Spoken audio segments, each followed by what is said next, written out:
दोस्तों नमस्कार। 28 मई 2023 को प्रधानमंत्री श्री नरेंद्र मोदी द्वारा नए संसद भवन के उद्घाटन के साथ ही दुनिया के सबसे बड़े लोकतंत्र भारत को स्वनिर्मित लोकतंत्र का मंदिर यानी संसद मिल गया। हालांकि इसके उद्घाटन को लेकर विवाद उस वक्त उत्पन्न हो गया जब राहुल गांधी नए संसद भवन के उद्घाटन राष्ट्रपति श्रीमती द्रौपदी मुर्मू जी के हाथों कराने की मांग कर डाली। उन्होंने ट्वीट किया, राष्ट्रपति से संसद का उद्घाटन न करवाना और न ही उन्हें समारोह में बुलाना यह देश के सर्वोच्च संवैधानिक पद का अपमान है। संसद अहंकार की ईंटों से नहीं, संवैधानिक मूल्यों से बनती है। संसद के संवैधानिक प्रावधानों को देखें तो भारतीय संविधान के आर्टिकल 79 में कहा गया है कि भारत यानी संघ की एक संसद होगी जिसमें राष्ट्रपति और 2 सदन राज्यसभा और लोकसभा होंगे, यानी राष्ट्रपति संसद का अभिन्न अंग है। इसी आर्टिकल का जिक्र करते हुए सुप्रीम कोर्ट में एक PIL यानी पब्लिक इंटरेस्ट लेजिस्लेशन अर्थात जनहित याचिका दायर की गई थी, जिसमें सुप्रीम कोर्ट से नए संसद भवन के उद्घाटन राष्ट्रपति के द्वारा कराने को लेकर सरकार को निर्देश देने की मांग की गई थी। हालांकि सुप्रीम कोर्ट ने इस जनहित याचिका को खारिज कर दिया था। सुप्रीम कोर्ट द्वारा जनहित याचिका खारिज करने के साथ ही नए संसद भवन का उद्घाटन प्रधानमंत्री के हाथों होने का रास्ता साफ हो गया था। नए संसद भवन के उद्घाटन समारोह का जहां 20 दलों ने बहिष्कार किया, वहीं 25 दलों के साथ ही अरब देशों के राजनयिक उद्घाटन समारोह के गवाह बने। अब सवाल है कि भारत में जब पहले से ही संसद थी तो नए संसद भवन की आवश्यकता क्यों? अगर इसके कारणों की चर्चा की जाए तो सबसे बड़ा कारण पुरानी संसद में सीटिंग कैपेसिटी बहुत ही लिमिटेड थी। जब भी संसद के संयुक्त सत्र बुलाई जाती थी तो सम्मानीय जनप्रतिनिधियों के बैठने के लिए अलग से व्यवस्था करनी पड़ती थी, क्योंकि पुरानी संसद के सेंट्रल हॉल में केवल 440 व्यक्तियों के बैठने की व्यवस्था थी। साथ ही 1971 की जनगणना के आधार पर किए गए परिसीमन के आधार पर लोकसभा की सीटों की संख्या 543 पर बनी हुई है। वर्ष 2026 के परिसीमन के बाद इसमें वृद्धि की संभावना है। इसलिए भविष्य में सीटों की संख्या में वृद्धि को देखते हुए नई संसद की आवश्यकता महसूस की जा रही थी। दूसरा सबसे बड़ा कारण देखा जाए तो पुरानी संसद की जर्जर होती बुनियादी ढांचा है। दरअसल पुरानी संसद करीब 96 साल पुरानी है, जिसमें पानी की आपूर्ति लाइनें, सीवर लाइनों, एयर कंडीशनिंग, अग्निशमन, ऑडियो वीडियो सिस्टम जैसे सेवाओं में समस्या समय के साथ बढ़ती जा रही थी। तीसरा सबसे बड़ा कारण की बात की जाए तो पुरानी संसद भवन भूकंप रोधी नहीं है और न ही आधुनिक अग्निशमन यानी फायर फाइटिंग सिस्टम के मानदंडों को पूरा करती है। इससे जान माल की क्षति की संभावना बनी रहती थी।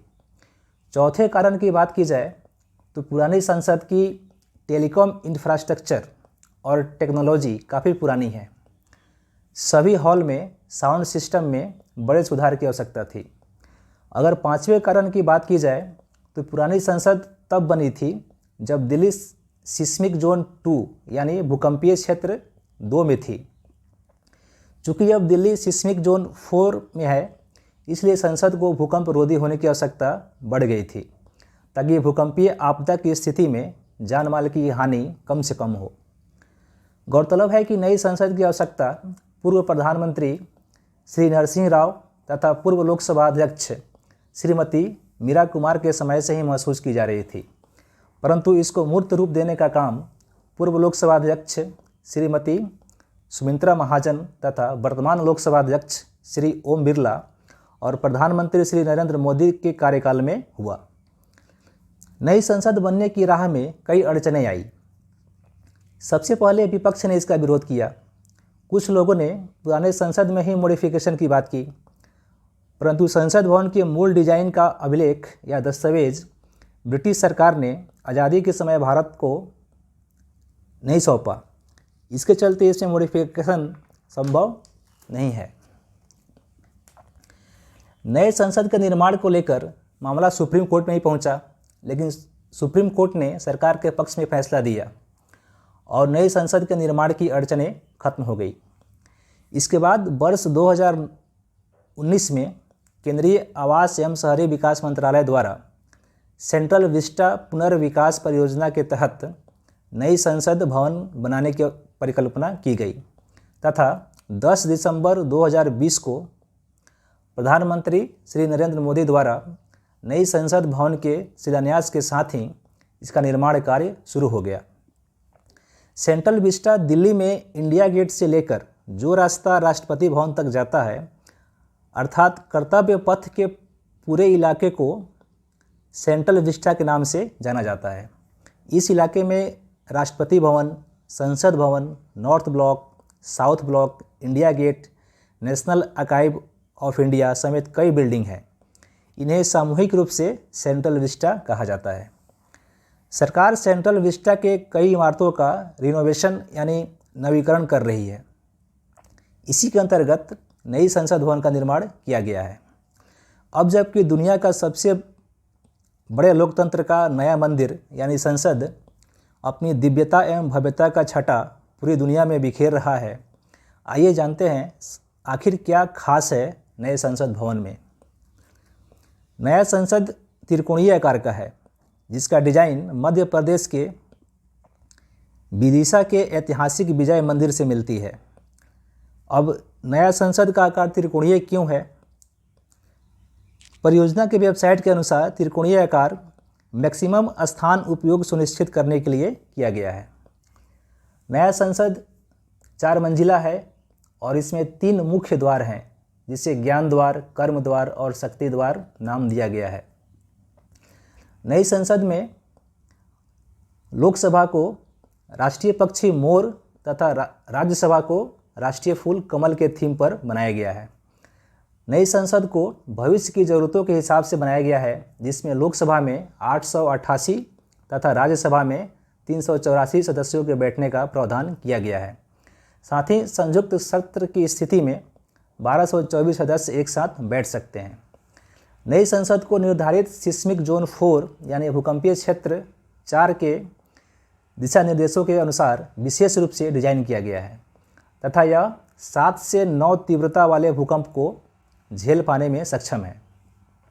नए संसद भवन को सभी मॉडर्न ऑडियो विजुअल टेक्नोलॉजी और डाटा नेटवर्क प्रणालियों से लैस किया गया है। नए संसद में आधुनिक अग्नि सुरक्षा मानदंडों का विशेष ख्याल रखा गया है। नए संसद में मीडिया के लिए विशेष सुविधा प्रदान की गई है, जिसमें मीडिया कर्मियों के लिए 530 सीटों की बैठने की व्यवस्था की गई है। नई संसद भवन में एक बड़ा कॉन्स्टिट्यूशनल हॉल होगा, जिसमें भारत की लोकतांत्रिक विरासत की झलक दिखाई देगी और यहाँ पर संविधान की मूल प्रति रखने की बात कही गई है।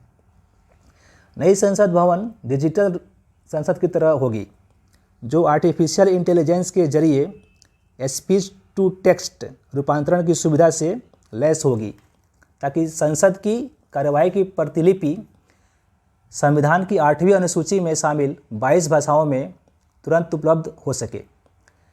नई संसद भवन में यूपी के मिर्ज़ापुर की कालीन, त्रिपुरा के बांस से बने फर्श और राजस्थान के पत्थर की नक्काशी भारत की सांस्कृतिक विविधता को दर्शाती है। नए संसद भवन की इमारत में थर्मल इमेजिंग सिस्टम को इंस्टॉल किया गया है, जिसकी मदद से किसी भी घुसपैठिए की आसानी से पहचान की जा सकेगी।